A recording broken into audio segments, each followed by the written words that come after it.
Ini sambil menunggu teman-teman atau adik-adik yang lain untuk join kelasnya Dr. Hari. Kita bisa langsung mulai nih untuk kelasnya ya. Ya, perkenalkan, nama saya Dandi Pramana Husseadi. Jadi saya adalah mahasiswa S3 di ITS Bimbingan Prof. Tohari. Jadi saya mengambil topik tentang keamanan jaringan.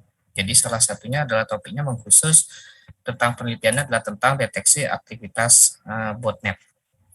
Ya, dan hari ini saya diberikan kesempatan sama Pak Tohari untuk mengisi kelas di S1 di ITS.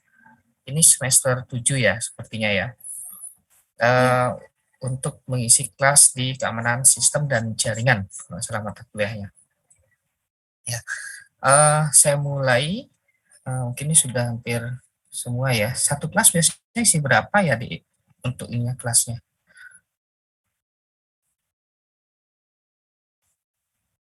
Di sini udah ada 41, berarti ini sebenarnya udah semua ya? Ya, sepertinya begitu. Oke. Sepertinya tinggal beberapa orang lagi sih, tapi Oke, kita mulai aja ya untuk hari ini. Suara saya terdengar jelas ya? Kemudian jelas. Terdengar. Ya, salam kenal untuk semua adik-adik sini. Ini mungkin sudah kelihatan, saya share screen ya untuk slide materinya. Sudah kelihatan share screen-nya. Oke. Jadi kita akan membahas tentang keamanan jaringan. Jadi mungkin minggu lalu Pak Tohari sudah memberikan sedikit gambaran tentang apa itu sistem keamanan gitu secara umum. Nah, kalau kita bicara tentang keamanan sistem, nah di sini kita bicara tentang jaringan komputer.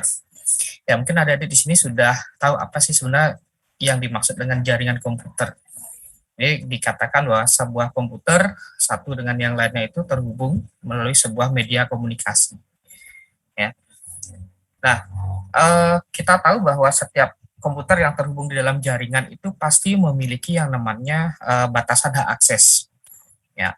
Ya, apa yang dimaksud dengan batasan hak akses? Artinya kalau kita memiliki sebuah sistem yang terhubung atau komputer yang terhubung satu dengan yang lainnya, pasti kita akan membatasi pergerakannya.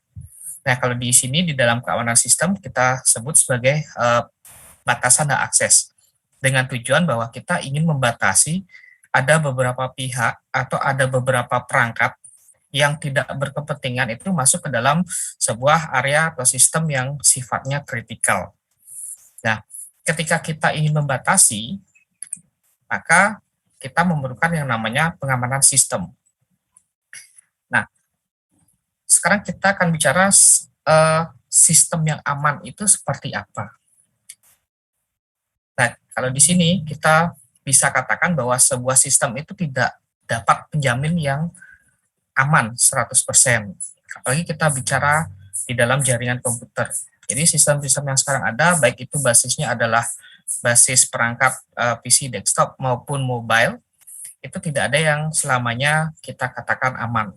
Pasti selalu berkembang dari sisi sistem pengamanan maupun dari sisi celah keamanan yang mungkin ada di dalam sebuah sistem tersebut. Nah, kapan dikatakan bahwa sebuah sistem itu aman? Maka sistem bisa dikatakan cukup secure ketika dia dalam masanya. Artinya merupakan teknologi baru. Jadi seperti misalnya kita bicarakan misalnya di dalam jaringan ada yang namanya antivirus misalnya. Antivirus yang berhubungan dengan malware. Ya. Itu dikatakan aman mungkin dalam satu periode karena dia baru dirilis gitu. Kemudian celah sistem keamanannya itu belum terdeteksi.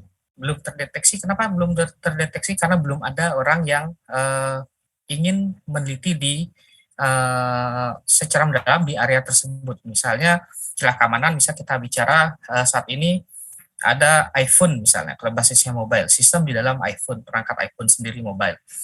Apakah akan aman selamanya data di dalam penggunaan iPhone ketika berkomunikasi melalui jaringan, apakah selamanya akan aman?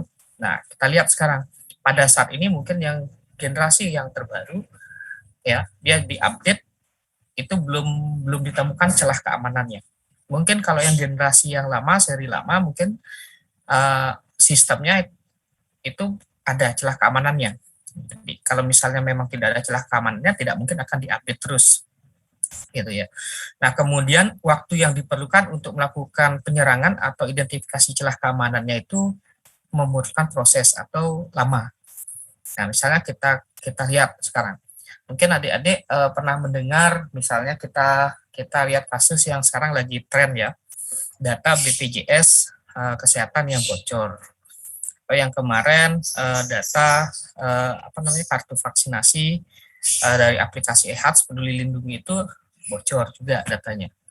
Nah, kenapa baru sekarang gitu? Padahal dulu dia ketika baru dirilis dikatakan wah dijamin aman, tidak akan pernah bocor. Nah, pada saat masa tersebut mungkin belum ada yang meneliti ke situ, belum ada yang mencoba untuk mentes sebuah sistem dari eHealth maupun BPJS, jadi bisa saja dikatakan aman gitu. Nah, tapi ternyata memiliki celah. Maka di sana dikatakan bahwa sebuah keamanan dari sistem itu nggak bisa menjamin bahwa selamanya akan aman. Nah, faktor keamanan yang ada di dalam jaringan komputer. Jadi kalau kita bicara faktor keamanan, maka kita melihat ada yang namanya threat, ancaman. Kemudian ada yang namanya kerentanan atau dikatakan vulnerability. Kemudian ada namanya target atau sasaran evaluasi, ada yang namanya serangan, dan ada namanya eksploitasi.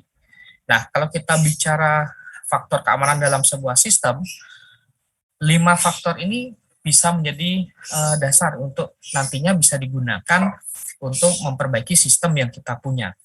Nah, kenapa sih kita perlu melakukan keamanan sistem? Nah, sekarang kita bisa lihat areanya. Misalnya, kalau kita bicara di area sebuah perusahaan, penting nggak sih sebuah perusahaan tersebut memiliki sebuah sistem keamanan, khususnya di dalam keamanan data atau proses transaksi di sistem aplikasinya. Nah, kita lihat dari sisi ancaman. Kalau misalnya ancaman ternyata sebuah perusahaan ini memiliki pesaing, ya, maka ya itu juga bisa dianggap ancaman. Mungkin nanti sistem kita ketika kita memiliki celah dari pesaing kita memiliki sistem yang lebih bagus dengan sistem keamanan, ya mereka bisa melakukan sebuah testing ke dalam sebuah sistem kita, maka itu bisa menjadi sebuah ancaman yang nantinya bisa berpengaruh pada bisnis proses sebuah perusahaan, atau bisa ya dari sisi keuangan dari sebuah perusahaan itu bisa membahayakan nantinya. Ya, apalagi misalnya datanya adalah data yang penting dalam sebuah perusahaan tersebut bisa bocor. Nah, kemudian vulnerability system, jadi kerentanan, misalnya dari sisi operating system. Nah, seperti yang kita ketahui kalau kita melihat sistem operasi yang saat ini ada, hampir saja yang besar ya, ada Linux sama operating system Windows. Kalau kita bicara rentan, yang mana yang lebih rentan? Apakah yang lebih rentan itu selalu memiliki kekurangan? Nah, kita bisa pertimbangkan penggunaannya nanti. Ya, kalau misalnya Windows kita katakan lebih rentan, dikatakan ya, karena apa? Hak aksesnya misalnya untuk batasan-batasan hak akses dalam penggunaan maupun dalam penggunaan ke dalam jaringan itu memang permissionnya lebih mudah untuk dibuka daripada misalnya sistem operasi Linux misalnya. Itu maka bisa dikatakan bahwa Windows itu rentan gitu. Nah, kemudian ada sasaran evaluasi. Evaluasi di sini biasanya adalah mengkhusus pada sebuah sistem yang skupnya lebih kecil. Ya, misalnya kalau kita bicara sebagai pengembang software, mungkin ada sub-sub modul yang tertentu yang perlu kita pikirkan untuk faktor keamanan. Misalnya salah satu subnya itu adalah pada saat proses autentikasi user. Ya, setiap masuk ke dalam sebuah sistem, apakah kita hanya perlu mengamankan dari sisi menggunakan username dan password saja, atau kita mungkin bisa menggunakan tambahan sistem yang lain. Misalnya apa? Misalnya kita bisa menggunakan pengecekan hash. Misalnya, kalau pernah dengar ada hash yang ya katakan tipe hash-nya itu adalah MD5 checksum, kemudian atau mungkin yang sederhana kita bisa menggunakan CAPTCHA. Jadi ada code yang kita generate gitu, kemudian itu kita masukkan ke dalam sebuah form login lagi untuk mengautentikasi selain dari username dan password yang kita miliki. Nah, itu terhadap sebuah submodul yang lebih kecil. Nah, kemudian adanya serangan. Nah, kalau serangan ini adalah sebuah faktor yang tidak bisa kita kontrol. Apakah kita bisa menjamin bahwa sistem kita itu tidak ada yang menyerang gitu. Misalnya nanti adik-adik sebagai seorang pengembang software membuat sebuah sistem berbasis web. Web saya aman. Amannya bagaimana? Tidak ada yang menyerang. Nah, belum tentu. Tergantung ketika nanti ada yang merasa bahwa sistem yang adik miliki, misal ada sebuah ancaman bagi mereka, ya ketika dites atau dilakukan sebuah pentest, dianggap kemudian dilakukan sebuah aktivitas serangan yang berbahaya, nah itu bisa menjadi sebuah faktor keamanan yang perlu kita pertimbangkan. Gitu. Nah, kemudian ada eksploitasi. Eksploitasi itu yang dimaksud eksploitasi adalah kita mengeksploit terhadap sistem yang kita miliki. Nah, boleh nggak kita sudah punya sistem yang sudah berjalan, terus kemudian kita eksploitasi baik dari sumber dayanya, dari perangkatnya kita eksploitasi, maupun dari kemampuan sistemnya sendiri kita eksploitasi. Nah, itu bisa kita gunakan sebagai untuk melatih sebuah sistem kita untuk mengetahui seberapa handal sistem kita. Nah, kemudian di sini kita bisa katakan bahwa meningkatkan suatu pengenalan sistem itu dapat dilakukan dengan membandingkan proses eksploitasi sumber daya sistem yang dimiliki untuk menekan kelemahan. Artinya bahwa selain kita melakukan pengamanan, kita juga memiliki dasar dalam usaha untuk mengamankan sebuah sistem itu memiliki dasar untuk melakukan serangan.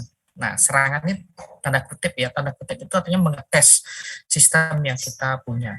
Atau mungkin bahasa gampangnya, kalau kita ingin mengamankan sesuatu, maka kita juga punya pengetahuan dasar untuk merusak sistem kita.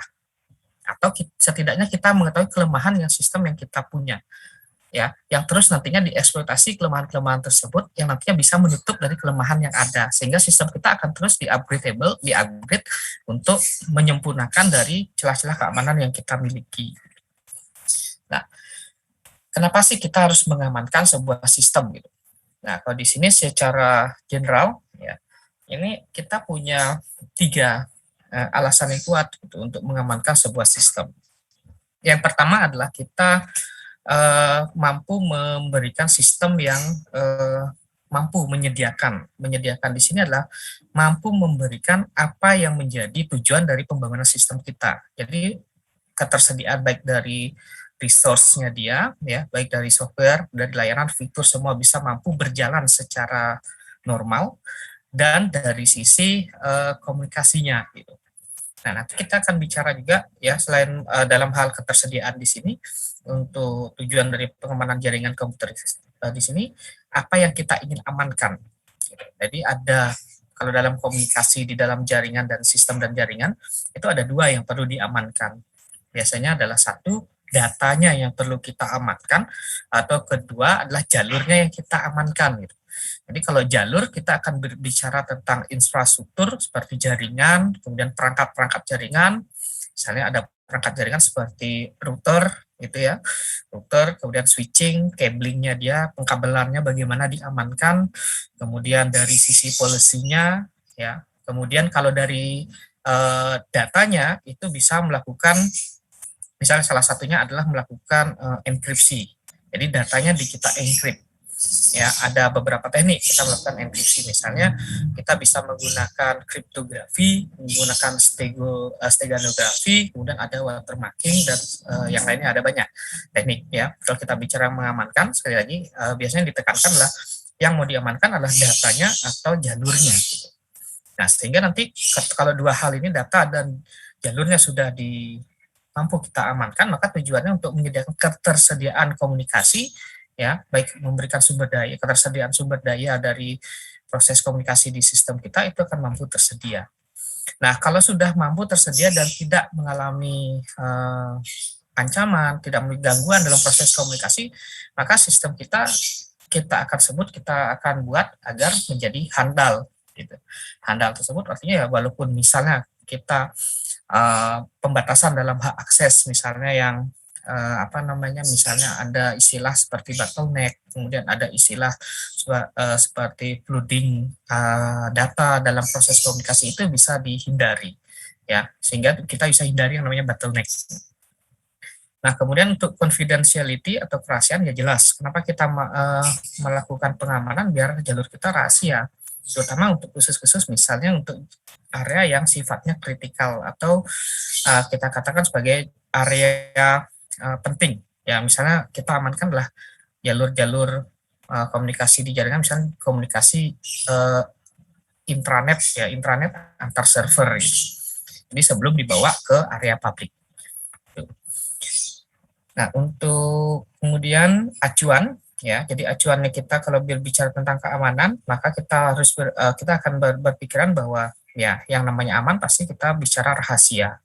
Kemudian ada proses asli, artinya kalau asli itu komunikasi yang kita lakukan bahwa ini memang benar ini asli, bahwa yang mengirimkan komunikasi itu adalah dari A ke B dan si penerimanya pasti B, pengirimnya pasti A, itu asli orangnya. Kita melakukan pengecekan gitu.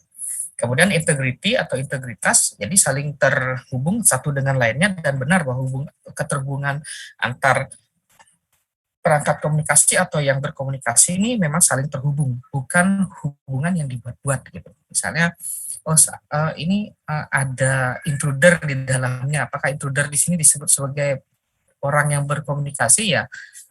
Tidak bisa kita katakan. Kalau misalnya dia dikatakan integritas, berarti intruder ini ada celah keamanan dalam komunikasi, nggak bisa masuk intruder di antara dua komunikasi.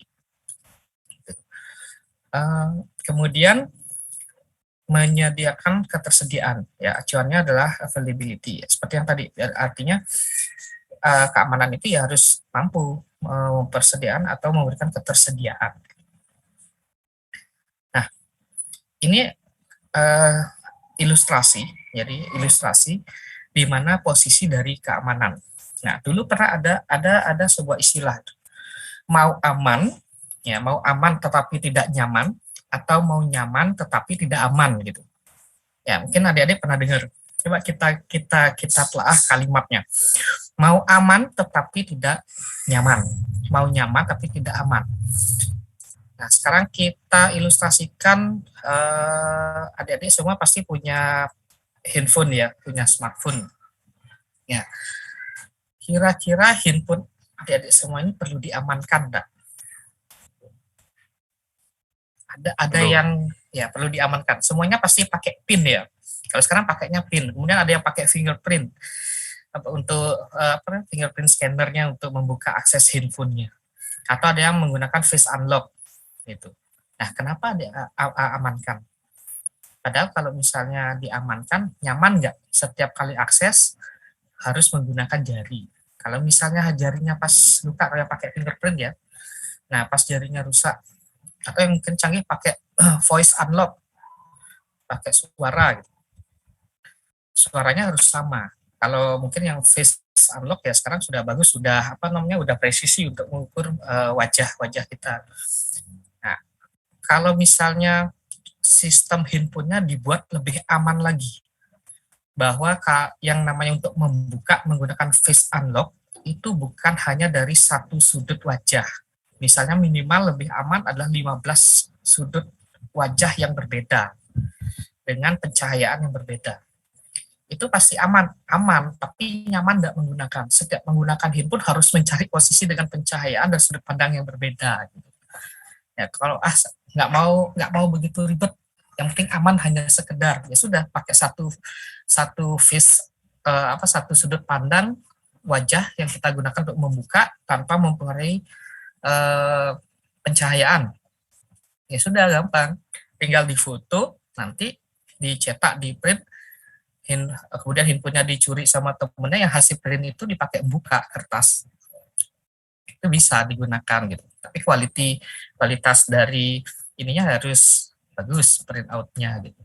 Jadi kalau dulu yang masih menggunakan menggunakan tipe handphone yang membuka atau mempassword handphonenya itu menggunakan pattern pola garis itu yang dari 6 pin ya, 6 pin itu sebenarnya paling gampang dibuka.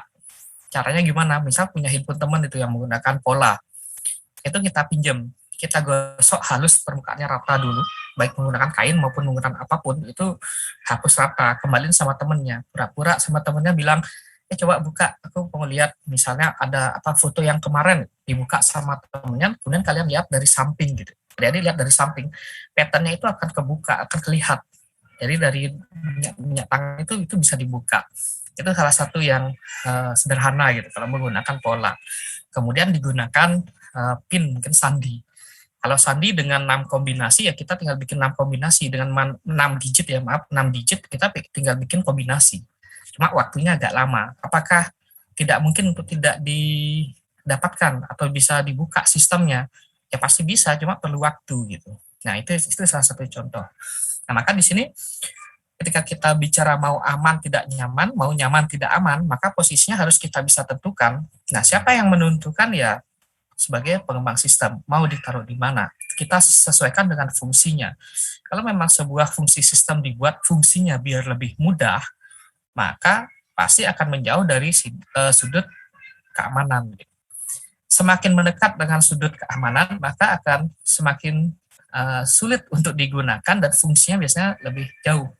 Gitu. Jadi tidak mudah, gitu. tidak friendly gitu. Makanya sekarang kalau kita lihat seberapa banyak adik-adik di kelas yang menggunakan Windows atau yang menggunakan Linux gitu. Ambil persentasenya aja. Kalau misalnya menggunakan Windows berarti dia lebih fungsinya apa friendly, user friendly digunakan, lebih gampang gitu.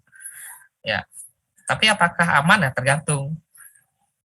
Adik mengamankan juga enggak gitu untuk di laptopnya menggunakan sistem operasi Windows gitu. Ya. Oke, ini adalah ilustrasi ya, di mana penempatan sebuah sistem keamanan mau mengarah kepada keamanan, pada sudut pandang penggunaan atau fungsinya. Nah, kemudian ini contoh proses keamanan yang bisa kita lakukan ya. Ada yang namanya autentikasi, ada yang namanya enkripsi gitu. Nah, kalau kita bicara autentikasi, ini adalah sebuah proses pengenalan peralatan, sistem operasi, kegiatan aplikasi, dan identitas user yang terhubung dengan jaringan komputer. Autentikasi ini biasanya dimulai saat user ini login ke dalam jaringan dengan cara memasukkan password. Jadi melakukan autentikasi. Apakah benar bahwa si A, apakah sidik jari yang ditemukan dalam variabel A merupakan kepemilikan daripada user siapa, misalnya Agus. Agus memiliki variabel sidik jari A. Apakah benar? Nah, ini melakukan autentikasi. Nah, berbeda dengan identifikasi ya. Kalau identifikasi berarti identik. Berarti akan dibandingkan terhadap data yang memang mirip, identik atau tidak. Sedangkan kalau autentikasi ini menyatakan apakah benar ini kepemilikan daripada Agus gitu. Bisa jadi misal data variabel fingerprint-nya adalah variabel A sampai variabel Z gitu. Ada 27 data. Nah, kalau proses autentikasi ini akan menyatakan bahwa A ini benar kepemilikan si Agus gitu. Apakah dia identik? Nah, bisa jadi bahwa A ini identik dengan si Agus. Variabel A ini punya fingerprint-nya identik dengan Agus. Tapi berapa persen ke-identiknya dia dibandingkan dengan ke-27 variabel yang lain. Nah, itu proses autentikasi ya. Itu proses autentikasi. Nah, kemudian tahapannya ya secara umum biasanya autentikasi untuk mengetahui lokasi dari peralatan pada suatu simpul jaringan. Misalnya autentikasi di sini adalah untuk autentikasi perangkat antar router. Ya, tesnya di sini kita mengecek itu apakah benar data link layer dan network layernya adalah sama kepemilikan dari sebuah host. Nah, di sini sudah dapat mata pelajaran dengan komputer ya kayaknya ya. Jadi ada OC layer ya atau TCP/IP layer. Di sini kalau data link layer biasanya adalah kita bicara tentang MAC address, data link layer. Kemudian network layer berarti kita bicara tentang IP address. Apakah benar bahwa sebuah IP address A memiliki MAC address-nya B? Itu akan diautentikasi. Nah, kemudian autentikasi untuk mengenal sistem operasi yang terhubung ke dalam jaringan. Ini berada di transport layer. Berarti misalnya kita bicara transport layer, biasanya di sini adalah adanya port address gitu. Mungkin masih ingat port address ya. Port address itu ada berapa? Ada yang masih ingat 65.536. Jadi dibagi menjadi 3, ada well known port, kemudian ada registered port sama standar port. Jadi kalau misalnya yang well known port itu misalnya port 80, biasanya untuk HTTP 8080 untuk HTTP juga. Kemudian ada port 21 ya untuk FTP 2021, maaf 2021 untuk FTP.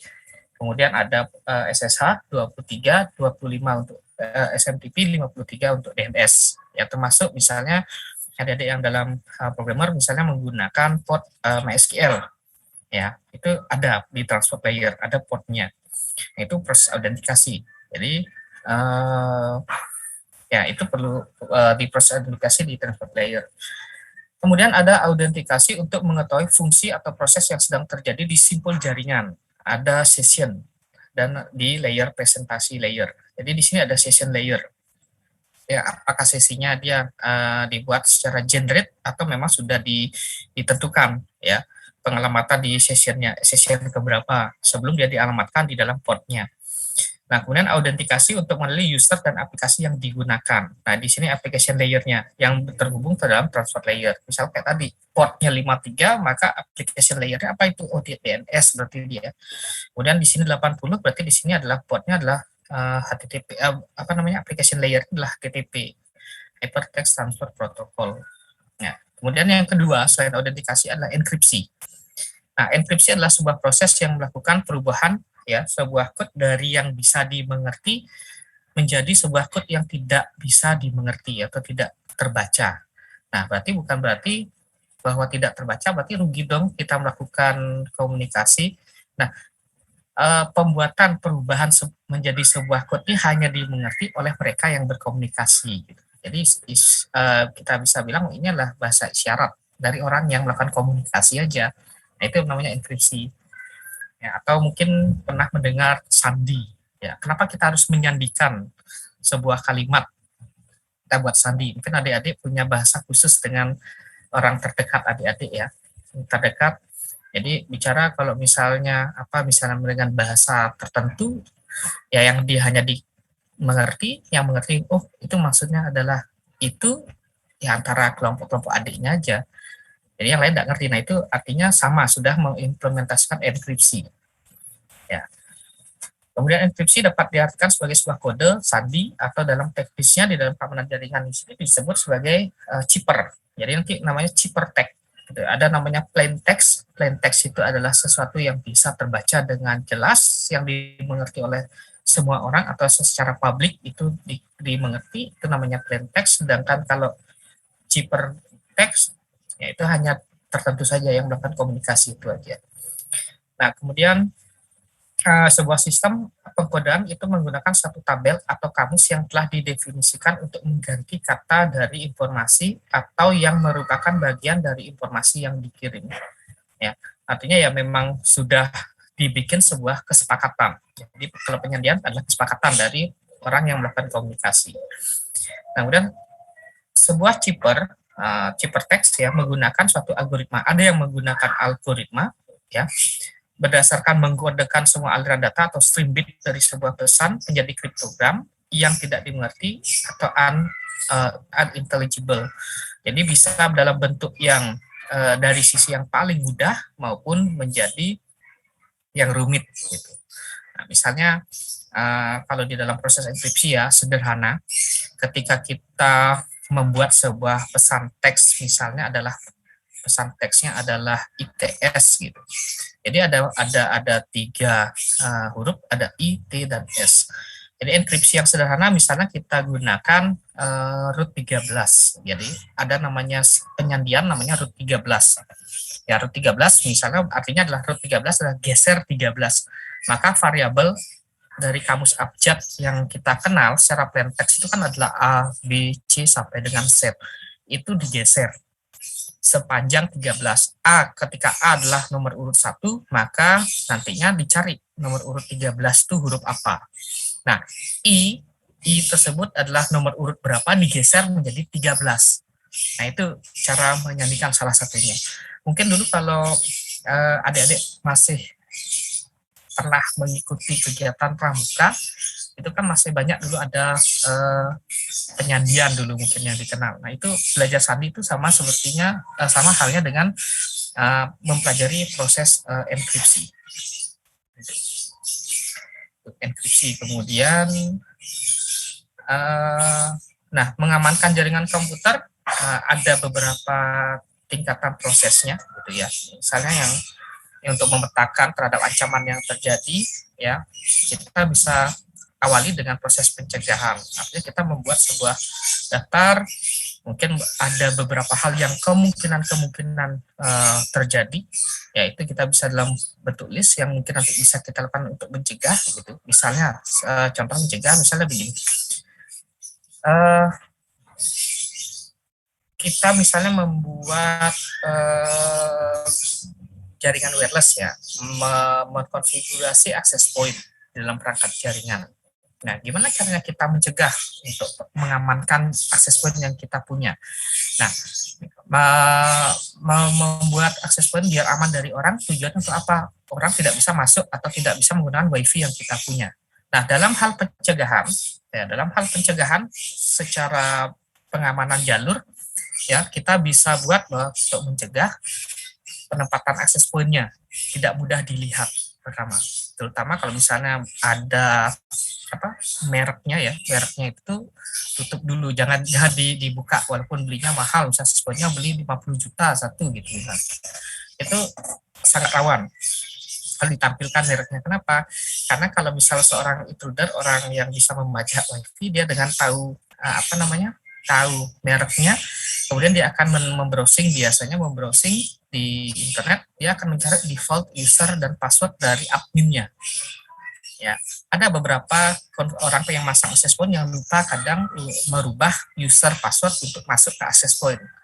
Ya, untuk mengkonfigurasinya, bukan untuk connect ke access point-nya. Jadi beda.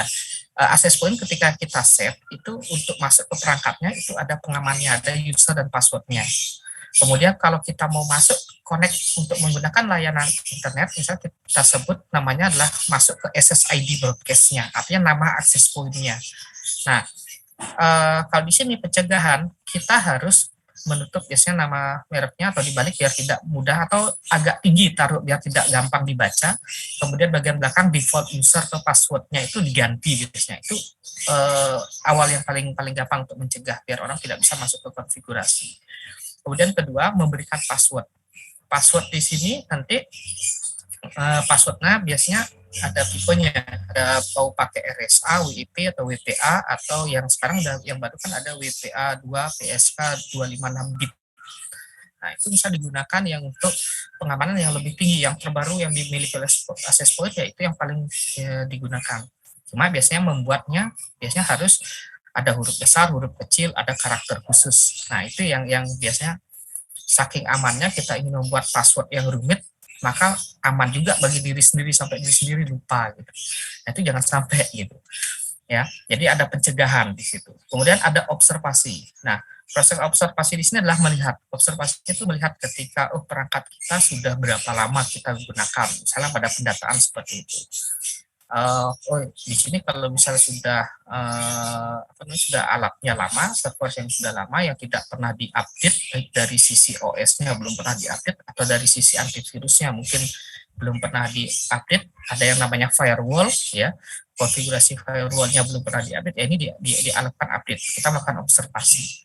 Nah, kalau misalnya sudah 1 tahun passwordnya itu aja, misalnya passwordnya untuk connect access point, passwordnya apa, rahasia banyak sudah yang menggunakan dan tidak pernah di-maintain user dan passwordnya.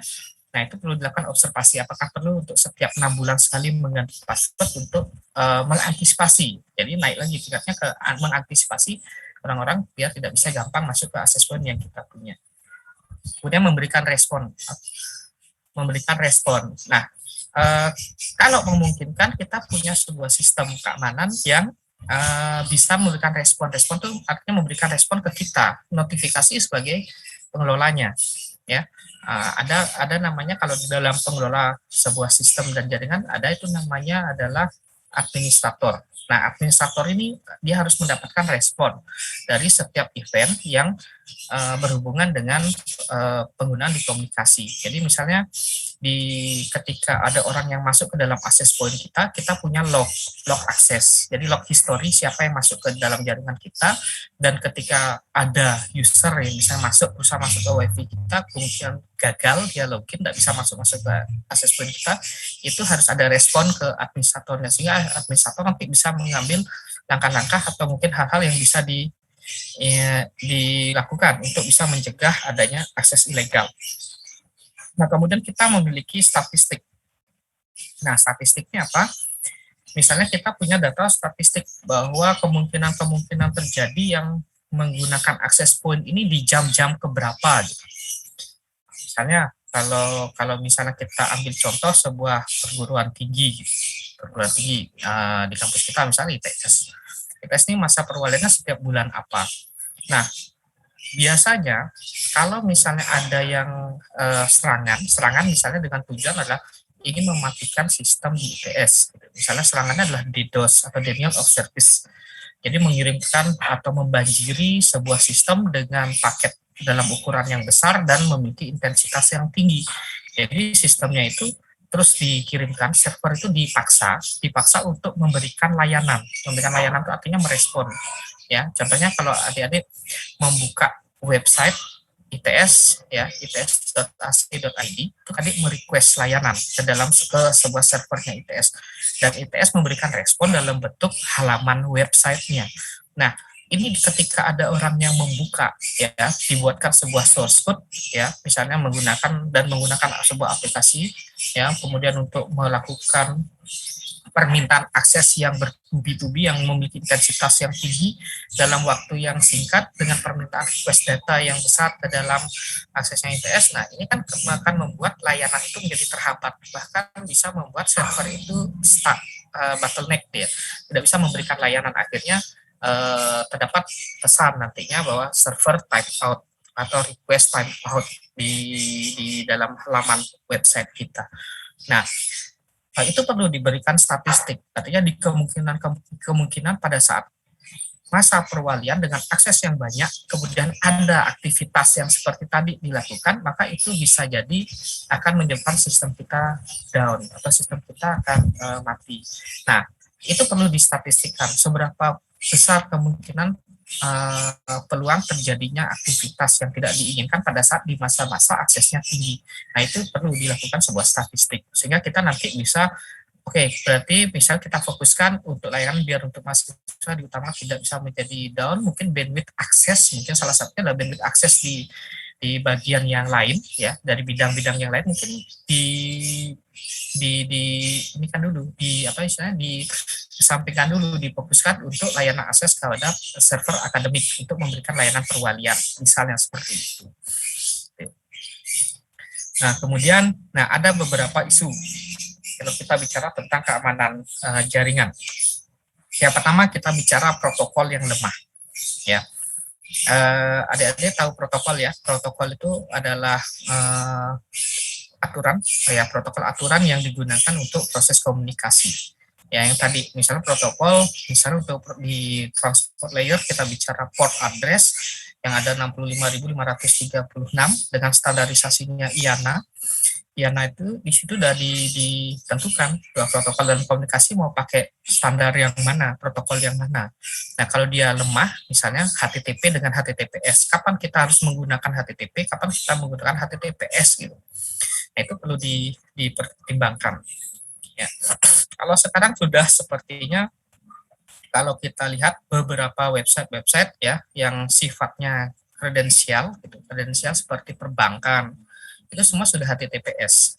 Artinya ada secure socket, ada SSL-nya, secure socket layer-nya sudah ada. Jadi di situ diminta sebuah sertifikat biasanya untuk proses autentikasinya bahwa sertifikat ini memang dimiliki oleh layanan website apa, misal bank BCA atau bank BNI atau bank BRI, itu akan diberikan gitu.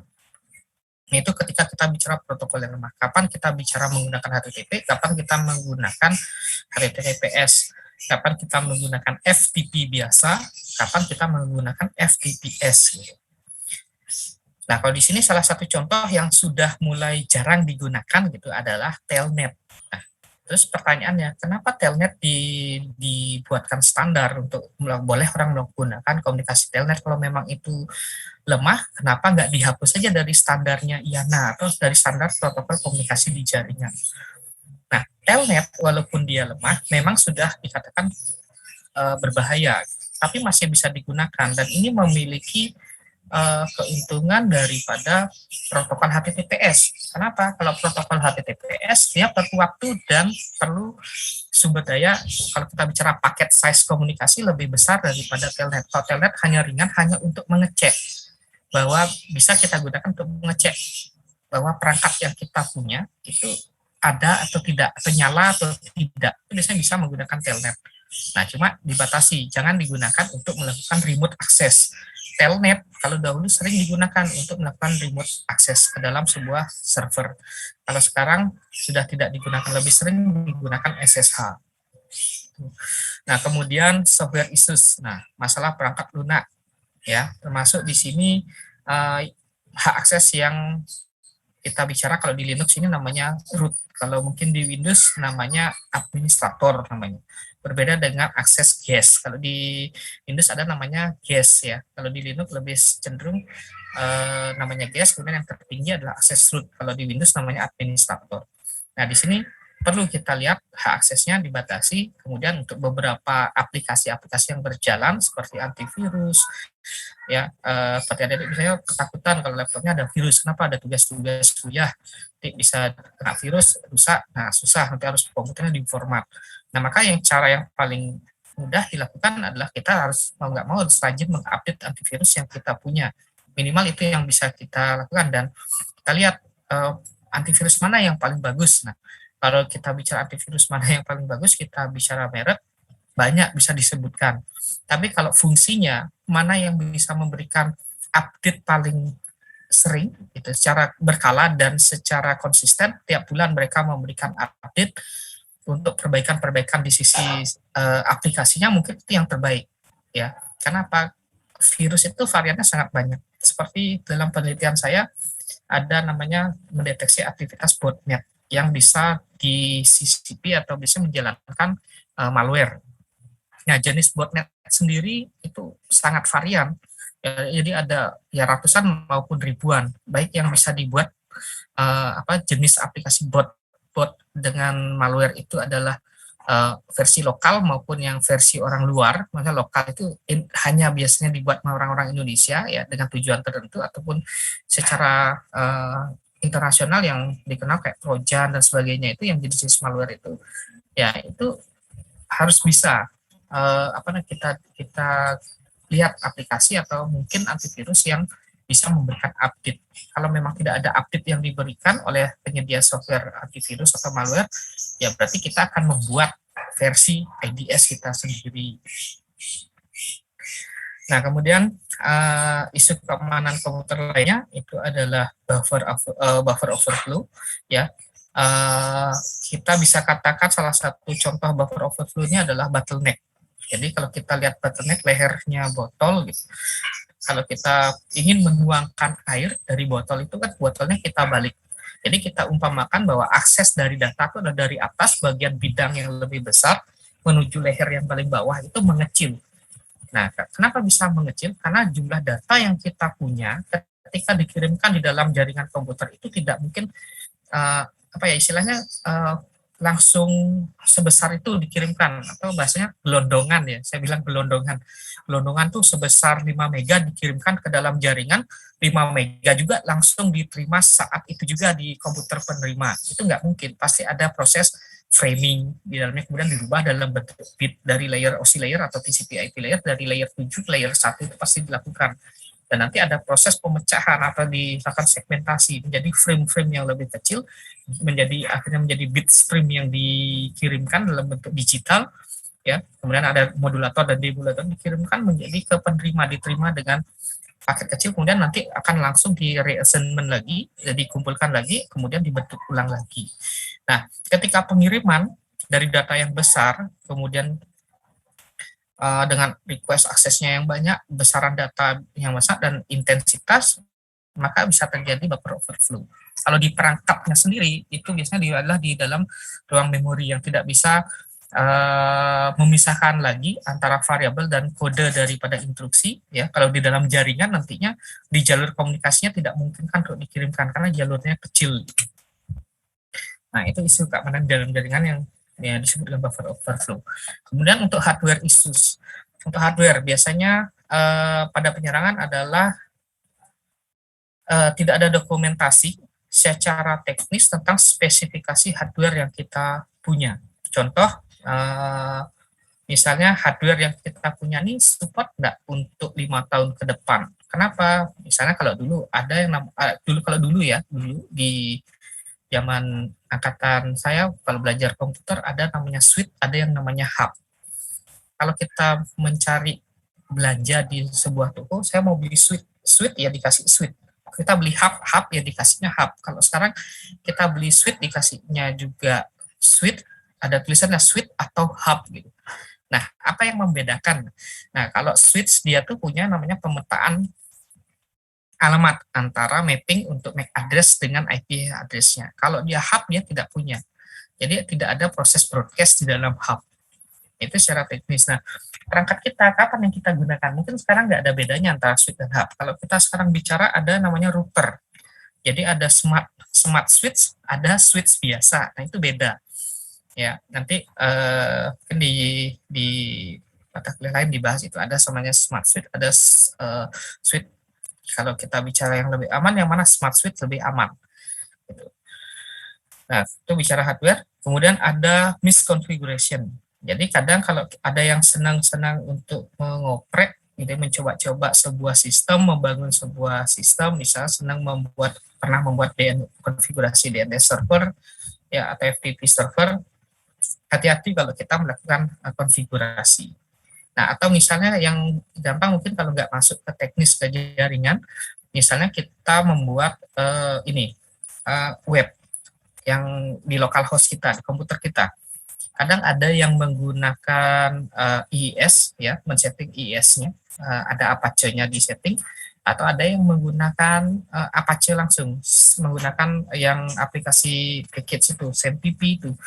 Nah, itu kan jelas bahwa di situ Apache pasti sudah digunakan untuk port 80-nya. Nah, gimana kalau kita punya dua sistem yang berbeda, baik yang satu basisnya adalah IS1, kemudian menggunakan Apache 1. Nah, itu gimana caranya mengcombine biar bisa jalan di satu local host, artinya di satu PC. Nah, biasanya kita akalin port address-nya.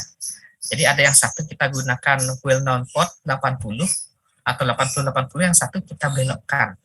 Nah, tetapi jangan sampai lupa, misalnya dibelokkan menjadi port 656 misalnya, atau 655 gitu untuk IIS-nya, kemudian Apache-nya digunakan port 80. Akhirnya dua-duanya bisa jalan. Gitu.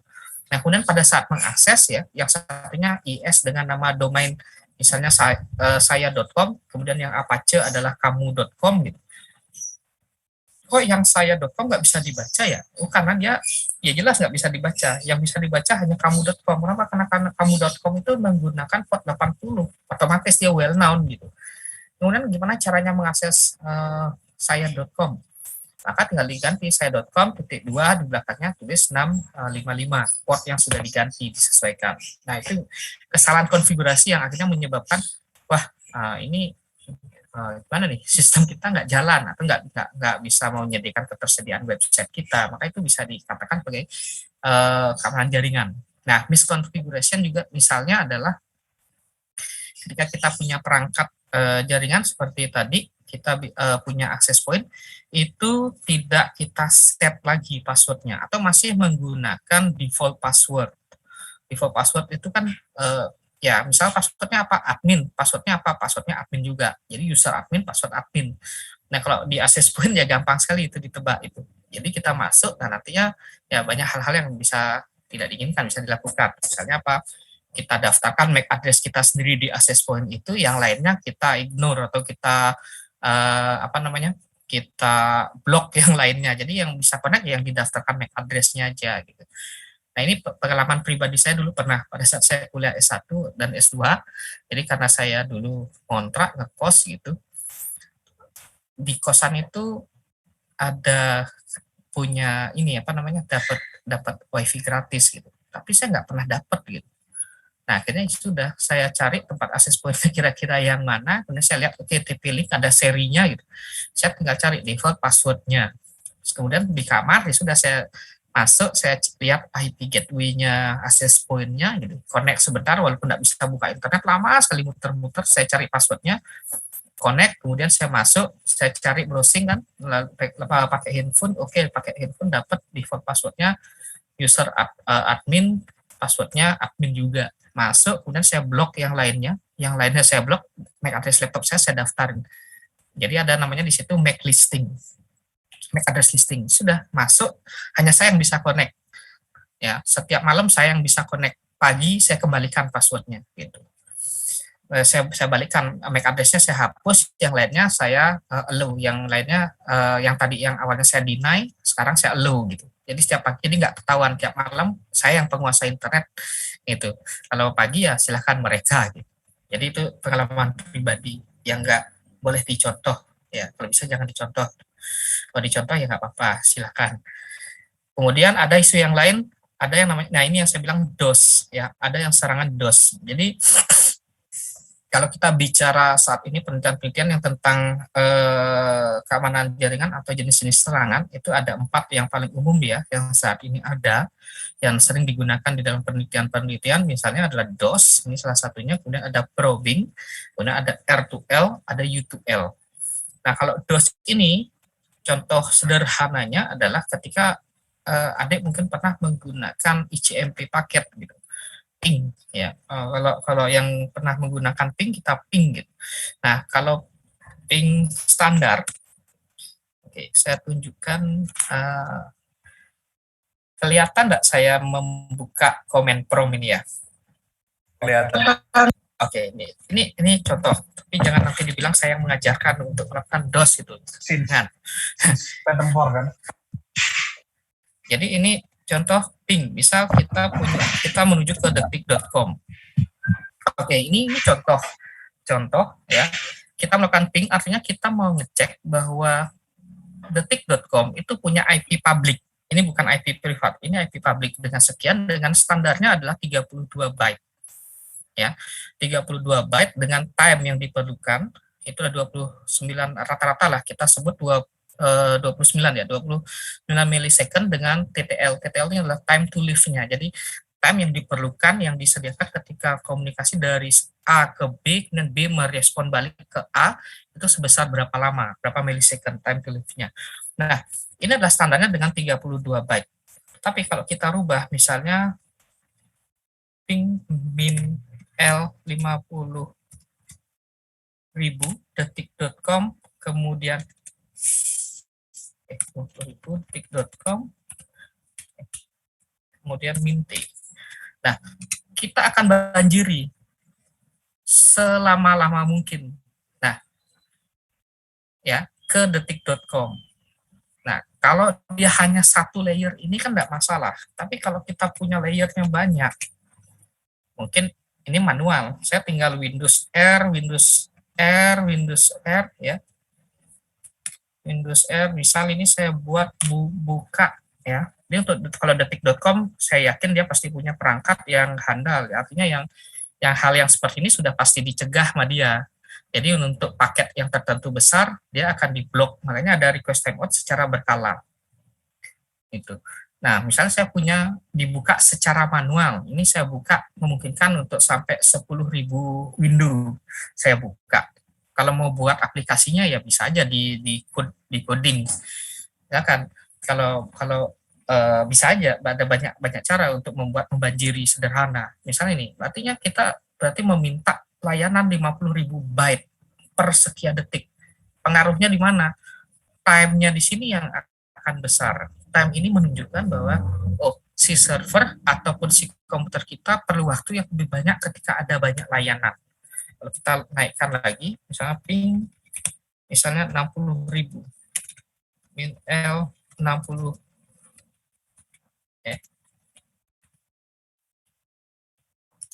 60.000 detik.com min T. Ya, semakin banyak window yang dibentuk, maka semakin naik dia waktunya. Artinya kita ya request itu. Sama seperti kalau kita lihat ada customer service yang mampunya dia 1 menit melayani customer service, melayani satu customer selama 15 menit. Bayangkan sekarang selama 15 menit ada 100 customer yang harus saat itu juga dilayani. Kira-kira mabuk gak customer service-nya? Nah, itu salah satu contoh. Salah satu contohnya. Contoh ping ya. Tadi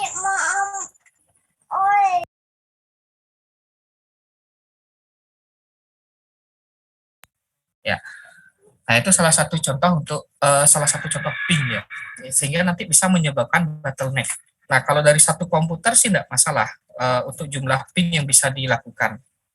Tapi kalau misalnya ini adalah serangan yang DDoS atau distributed, artinya ada sekelompok orang, ya misalnya ada 100 orang, dengan 100 orang ini bisa punya window seperti ini, 2 juta window, untuk melakukan ping dengan paket size byte-nya adalah maksimal.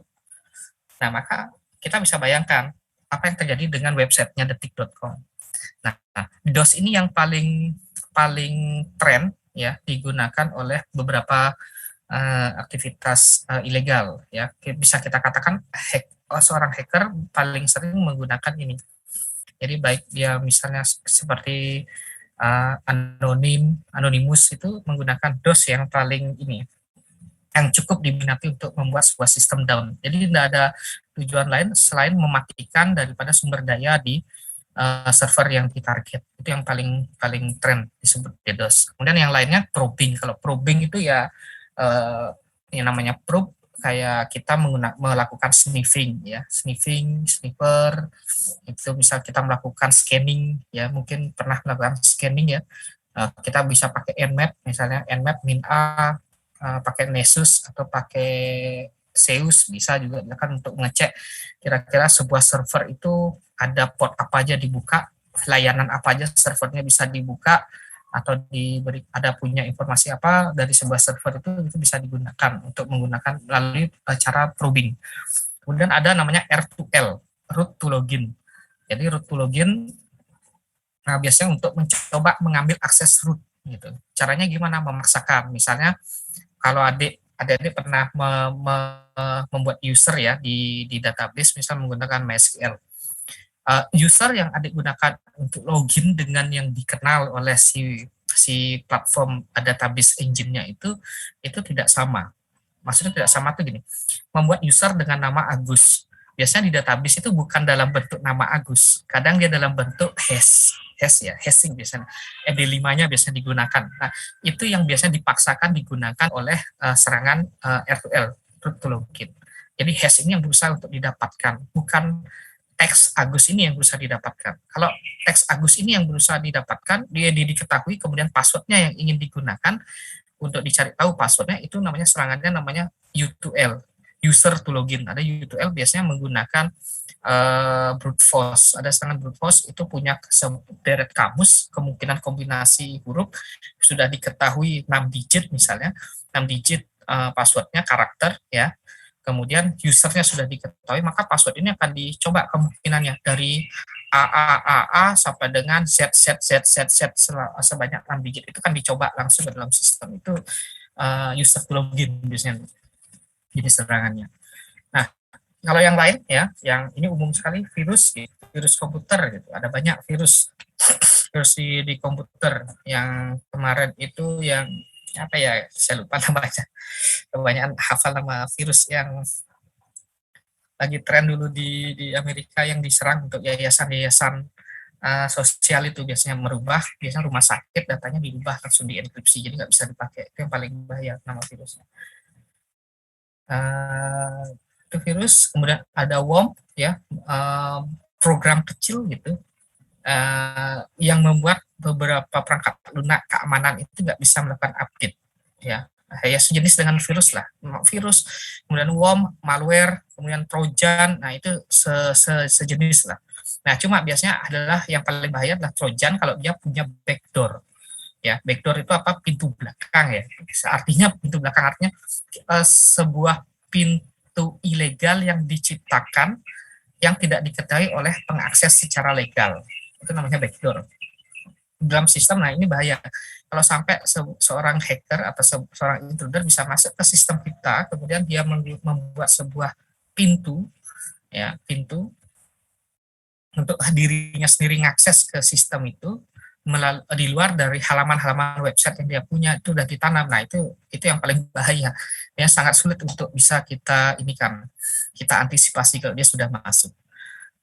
Nah, kemudian ya yang lain kalau kita di proses komunikasi ada namanya junk mail, ya, apa namanya, ya, email spam itu misalnya digunakan. Kalau di sini kan ada beberapa layanan di website itu bisa kita gunakan untuk melakukan mail spoofing. Artinya mail spoofing itu kita mengirimkan email palsu. Misalnya kita bisa mengirimkan atas nama orang lain dengan nama email orang lain, mengirimkan ke email seseorang tanpa perlu kita melakukan registrasi email.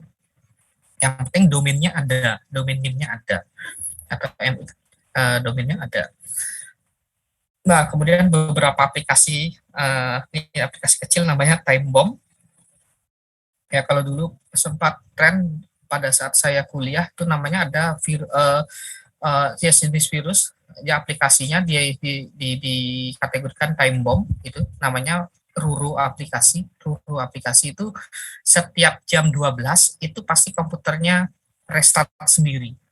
Kalau nggak restart bisa dibikin shutdown. Jadi secara random, kalau dia nggak shutdown dia akan dibuat restart setiap jam 12.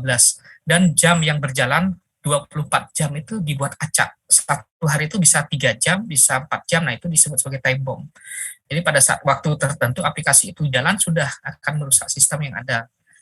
Jadi ya satu-satunya cara ya hapus format seluruh sampai ke partisinya, kita hapus gitu. Itu salah satunya. Nah, kita bicara intruder, ya, hacker. Apa yang terjadi jika hacker ingin masuk ke dalam sistem dan sudah ada di dalam sistem kita dan menanam backdoor? Maka biasanya yang bisa kita lakukan hanya memisahkan mana yang yang bisa kita lakukan untuk memisahkan biar dia tidak bisa jauh lebih dalam. Nah, kita sekarang bicara dari sisi infrastruktur, ya. Misalnya kita lihat sebuah perusahaan membangun sebuah sistem infrastruktur jaringan, baik di dalamnya ada sistem dan aplikasi dan sebagainya. Kalau dia ingin membuat sistem yang bagus, di satu sisi dia pasti harus mengeluarkan cost yang besar. Ya, kenapa saya bilang cost yang besar? Ketika saya ingin membuat sebuah sistem transaksional, transaksi, maka saya, kalau idealnya saya ingin sesuatu sistem yang aman, saya nggak mungkin akan menggunakan satu server yang sama digunakan untuk banyak layanan. Misalnya layanan apa? Misalnya layanan untuk datanya sendiri, kemudian untuk data, ya, artinya data transaksinya sendiri, kemudian untuk data usernya sendiri, dan proses autentikasi usernya sendiri misalnya. Jadi saya perlu 3 server. Nah, ketika membuat sebuah sistem itu aman, berarti cost-nya akan tinggi, karena saya harus mengadakan 3 server. Nah, sekarang perusahaan kadang tidak mau tahu bahwa, oke, saya untuk invest di awal, nggak mungkin perusahaan akan mau memberi server yang paling bagus, yang paling aman dalam jumlah yang banyak. Saya cukup berikan 1. Jadi mau nggak mau kita akan mendevelop, ya udah 1 server ini saja yang menjadi sistem tempat rumah dari sistem kita. Maka yang terjadi adalah sistem itu secara terpusat. Gitu. Kalau tadi namanya decentralized, sekarang kita ya decentralized, terpusat. Maka semua akses ada di situ. Gitu. Baik misalnya sistem transaksi, autentikasi, database-nya juga di situ. Gitu.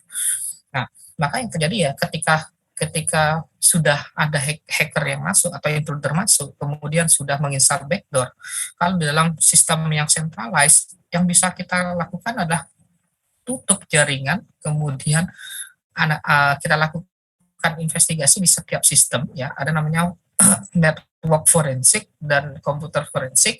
Itu kita forensik perangkat server kita lihat akses-akses yang kemungkinan masuk. Mau nggak mau kita harus tutup gitu. Nah, berbeda caranya kalau kita punya sistem yang decentralized. Kita cukup 1, dia masuknya lewat mana? Dia masuk bisa mendapatkan user, bisa mendapatkan data enggak? Oh, dia bisa melihat data. Datanya karena masuk harus syaratnya adalah lewat autentikasi dulu, maka autentikasi ini yang nggak aman. Ini yang harus kita stop dulu, maka datanya tidak akan bisa diambil. Sedangkan kalau centralized dalam satu server ini semuanya ada di situ, ya berarti satu-satunya cara kita tutup gitu.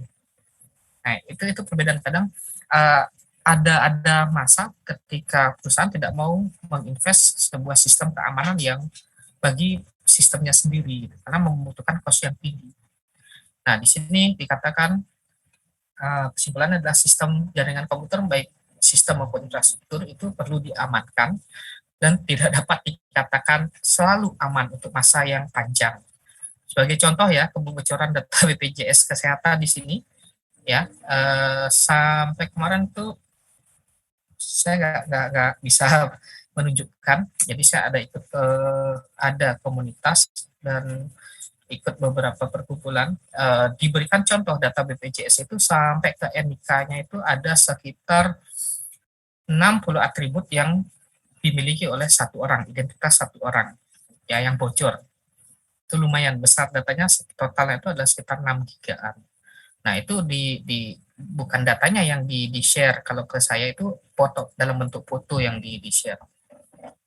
Itu salah satunya. Berarti di awal dikatakan BPJS tidak mungkin bocor gitu ya, dikatakan datanya aman tapi nyatanya tidak selamanya aman.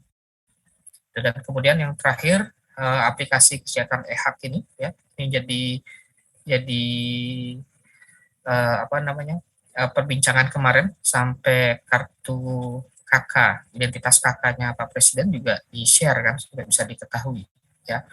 Nah, terakhir ya sebelum mungkin ada yang banyak memiliki pertanyaan, saya coba tunjukkan, saya coba putar. Ini ada salah satu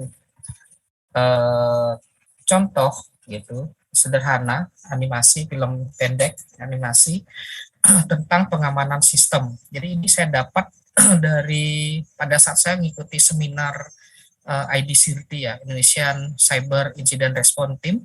Jadi mungkin ini bisa saya putar 2 kali, kemudian nanti kita lihat, kita diskusikan ya untuk permasalahan yang sederhana yang bisa kita lihat di dalam keamanan sistem. Kalau misalnya tidak terdengar suara atau tidak bisa diputar, tolong disampaikan ya.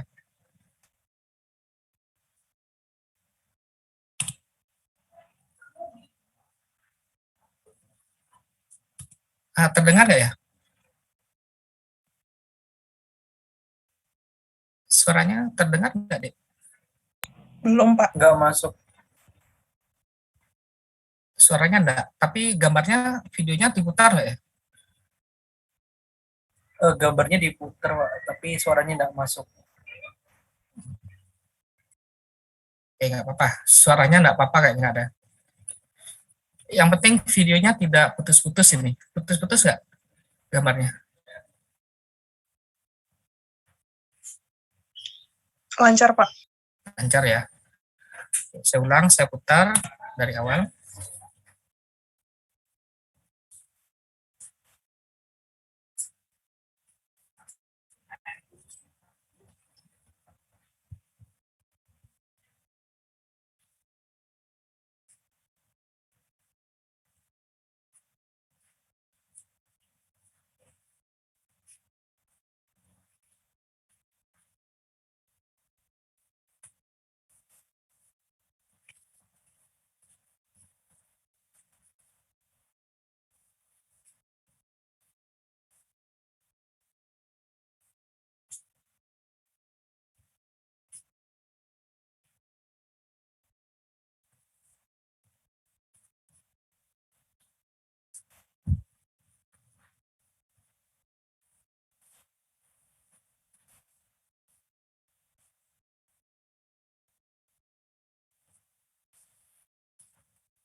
filmnya sudah lahir ya. Kita lihat sekarang. Kita bisa sambil diskusi. Jadi kalau memang mau ada yang kita bahas ya, ada yang punya pendapat mungkin bisa langsung disampaikan. Nah, kita lihat yang pertama. Ini adalah seorang pegawai. Jadi yang baju biru ini adalah Larry dan ini adalah seorang intruder, orang yang tidak punya akses legal ke dalam sebuah perusahaan atau sebuah kantor ya. Sini. Nah, kira-kira kalau di sini kita lihat si Larry ini sudah punya ini sedikit miss gitu ya, miss ya, ada kesalahan yang mungkin tidak ya bisa dilihat salah apa enggak sebenarnya gitu. Kira-kira kesalahannya yang mana? Ada yang punya pendapat enggak?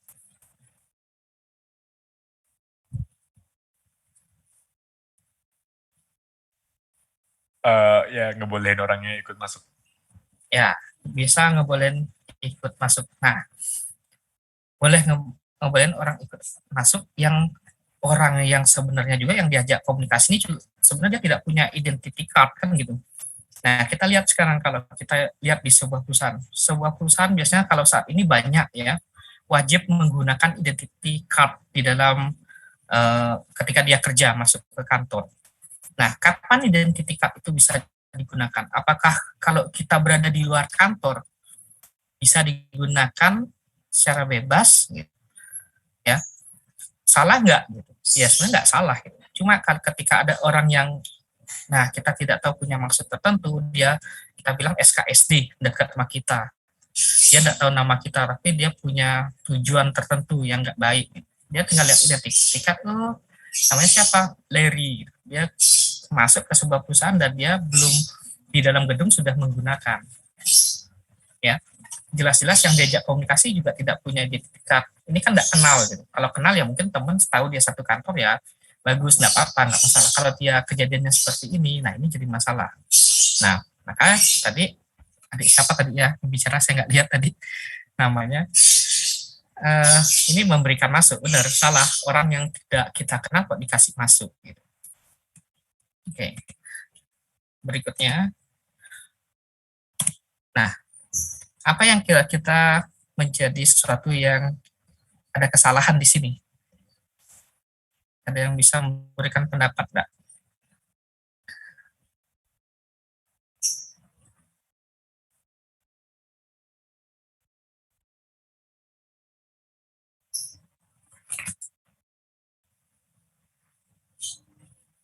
Jadi di sini kesalahannya adalah sudah ada tulisan seluruh pengunjung harus sign in, harus lapor. Dan security-nya sendiri, ya dia cuek aja karena merasa yang mengajak masuk adalah karyawannya. Jadi tidak dicek. Gitu. Oke. Kemudian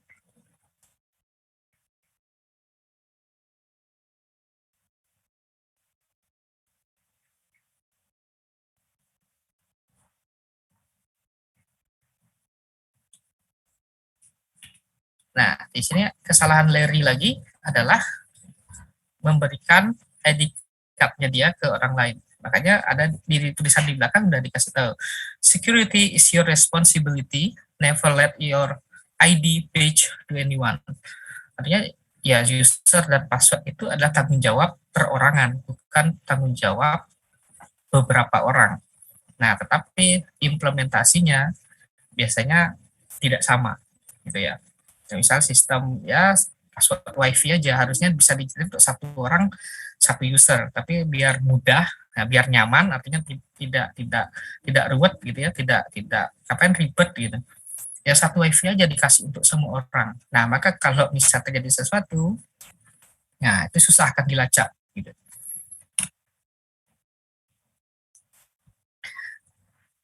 Oke.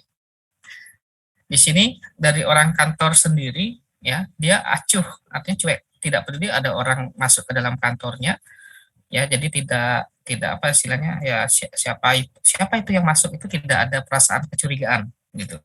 Ketika masuk ke sebuah perusahaan yang jelas-jelas sudah ada orang asing di sana. Nah, ini di ruang kerja biasanya. Nah, laptop di sini dalam artian gini, laptop di sini masih usernya aktif. Nah, kadang kita juga misalnya kalau pas zaman, kalau saya dulu juga pernah sering ya, kebiasaan gitu, kebiasaan. Kita kerja di satu tempat di lab atau di mana, tak tinggal komputernya itu dalam posisi dia login. Artinya dalam posisi komputernya aktif, tidak di lock screen. Gitu. Nah, kalau di sini ada sebuah perusahaan yang mungkin dia punya permainan profit ya untuk menjual saham atau bagaimana. Nah, ini ditempel steril dan tidak dikunci screen-nya.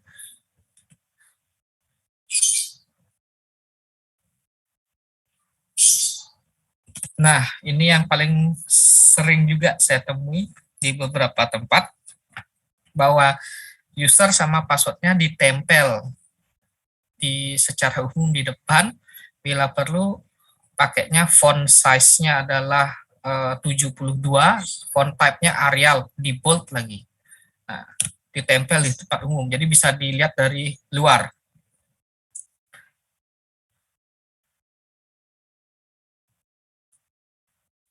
Nah, di sini tidak ada yang menjaga, jadi kita anggap server room itu adalah ruangan yang memang benar-benar harusnya steril ya, tidak ada orang yang boleh masuk dan aksesnya memang benar-benar terbatas, tapi tidak ada yang menjaga, dan hanya dengan proses autentikasinya tidak berjalan, hanya dengan menyebutkan nama saya Larry.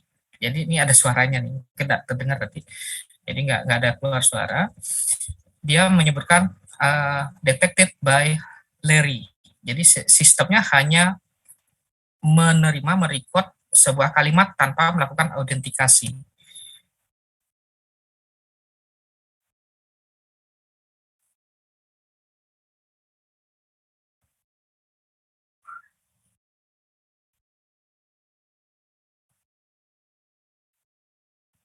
Nah, kalau di sini ada yang mengatakan bahwa penempatan shutdown-nya kok gampang diakses dan dikasih tulisan shutdown gitu.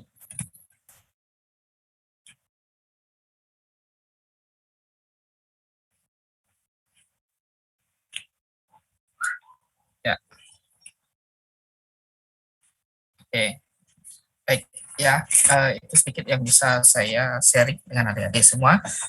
Jadi untuk mengisi hari ini kelasnya Pak Tuhari, mungkin sebelum berakhir mungkin ada yang mau kita atau ada mau didiskusikan, silakan.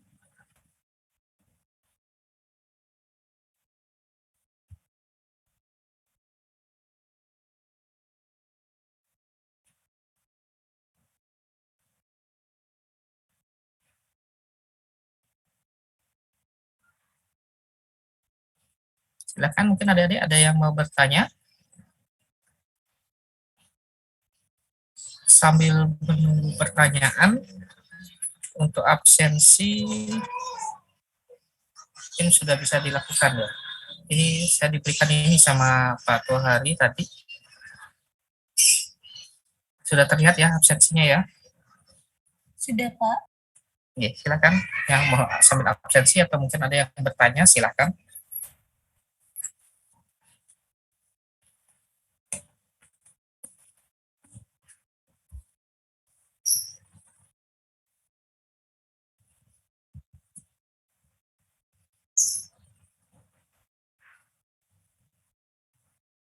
Oke, silakan Mas Pandi Wahyu. Ya, saya Fandi izin bertanya Pak. Yes. Di Indonesia ini kan sering terjadi kebocoran data ya, itu sebenarnya kok bisa sering terjadi kayak gitu, itu penyebabnya apa aja Pak? Terima kasih. Ya, terima kasih pertanyaannya ya. Nah, kalau kita bicara kebocorannya, nah yang jelas kalau biasanya secara teori, ya teori, kita bicara dari teori dulu, penjahat itu pasti lebih pintar daripada polisi gitu, pertama. Kenapa? Karena dia lebih sering, penjahat itu mencari tahu. Nah, kalau kita bicara khusus kepada data, kenapa data itu bisa bocor? Nah, sekarang data yang mana dulu sering bocor? kan gitu. Seberapa jauh bisa data itu diperlukan sehingga bisa dibocorkan oleh semua pihak, seberapa penting. Nah, kalau memang datanya itu penting, maka perlu diamankan. Nah, kemudian sudah diamankan Pak datanya.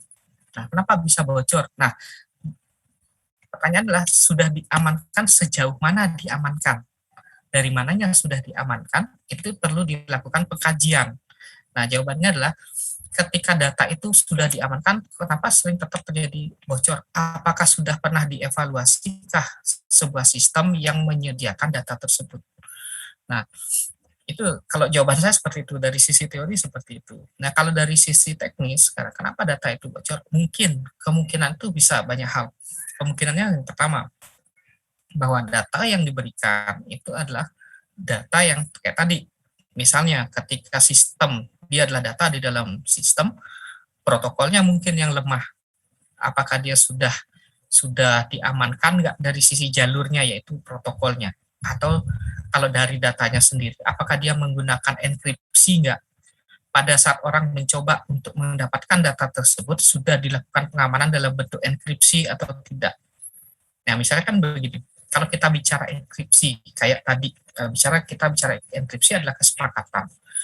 Ketika saya menyatakan bahwa sebuah sandi untuk menyatakan istilah data adalah kertas, yang tahu kalau saya tidak bicara kertasnya harus dibawa, berarti itu maksudnya adalah datanya harus dibawa. Siapa yang diberikan informasi bahwa maksudnya data itu adalah kertas? Artinya kesepakatan istilah itu siapa yang mengerti, itu harus benar-benar dijaga. Kalau misalnya secara implementasinya tidak bisa dijaga, ya, kalau teknisnya itu ada namanya ciphertext, plaintext, dan ada keys.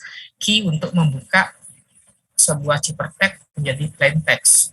Nah, itunya tidak disepakati siapa yang menjaga, dan user password untuk membuka dalam bentuk key-nya itu tidak dijamin bahwa memang orang yang bersangkutan saja yang boleh menggunakan, maka itu datanya dengan mudah akan bisa dibocorkan, dapatkan, ya, dari sisi data. Kemudian kalau dari sisi jalurnya yang tadi saya bilang, protokol untuk mengakses data tersebut, untuk menjamin keaslian dan integritasnya dari satu perangkat dengan perangkat. Kayak tadi kita bicara misalnya ya, kita tidak tahu pasti. Saya pun sendiri tidak tahu pasti kenapa aplikasi e-Hub datanya bisa bocor. Kenapa data BPJS bisa bocor?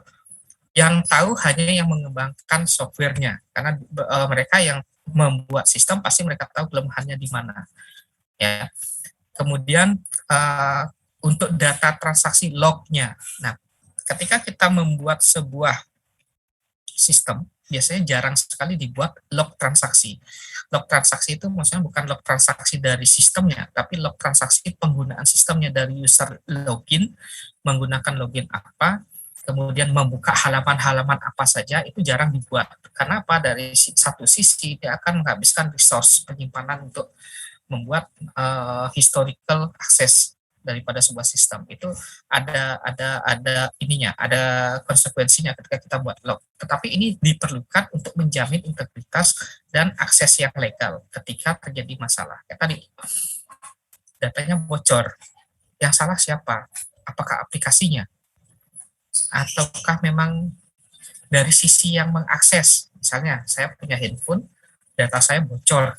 Data e-Hub saya peduli lindungi saya itu bocor, data vaksin saya bocor gitu. Yang salah bisa jadi bukan dari sisi pengembang, e-Hub-nya sudah aman, protokolnya sudah digunakan aman, kemudian untuk autentikasinya juga sudah aman, sudah menggunakan OTP. Oh, ternyata perangkat yang digunakan untuk mengakses itu jadi adalah perangkat handphone saya, ternyata ada malware di dalam handphone saya yang bisa mendapatkan informasi gitu. Kenapa bisa dikirimkan? Nah, mungkin saya pernah menginstal atau mengakses sebuah site-site atau halaman atau aplikasi handphone yang ilegal gitu. Kayak contoh ya, mungkin atau saya kalau di luar area saya dari Bali gitu. Saya dari Bali. Kalau dari luar Bali saya nggak tahu, yang pernah saya temui adalah kasusnya di Bali. Itu ada beberapa yang menggunakan aplikasi pinjaman online.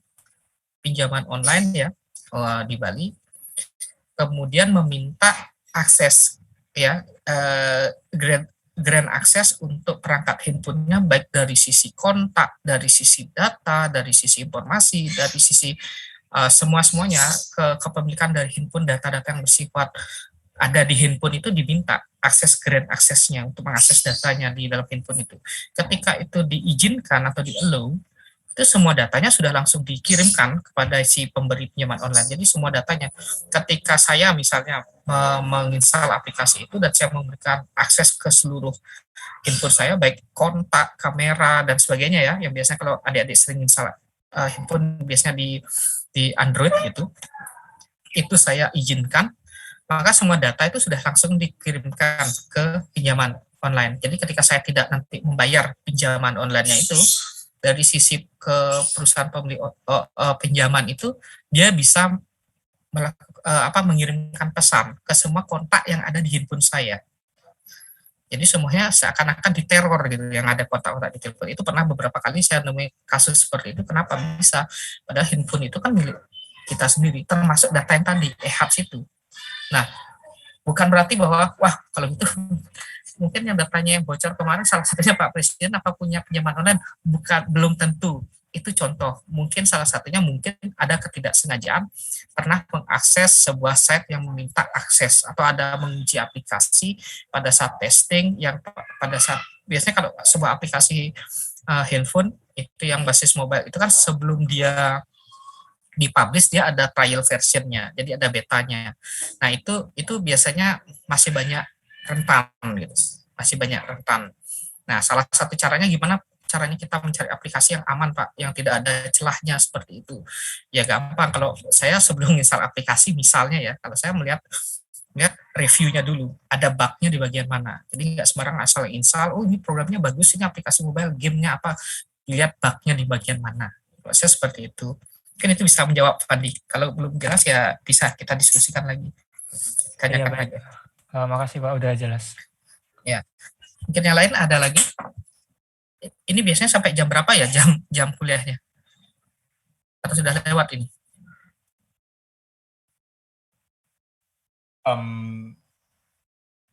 Kalau belum lewat sih Pak, tapi kalau emang Ya, nggak apa-apa kalau memang sudah, nanti saya bisa laporkan ke ini ke Pak Tuhari, kelasnya sudah selesai. Nggak apa, tapi yang penting adik-adik dulu sekarang ada pertanyaan enggak? Kalau tidak ada pertanyaan dan sudah semua absen, mungkin bisa kita akhiri kelas ini.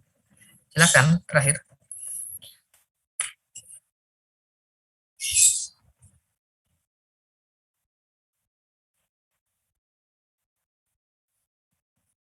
Untuk absensi sudah semua absen ya?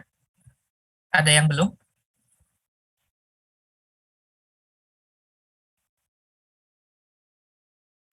Sepertinya sudah semua, Pak. Sudah ya? Ya. Ada yang mau bertanya? Kalau tidak, mungkin bisa kita akhiri.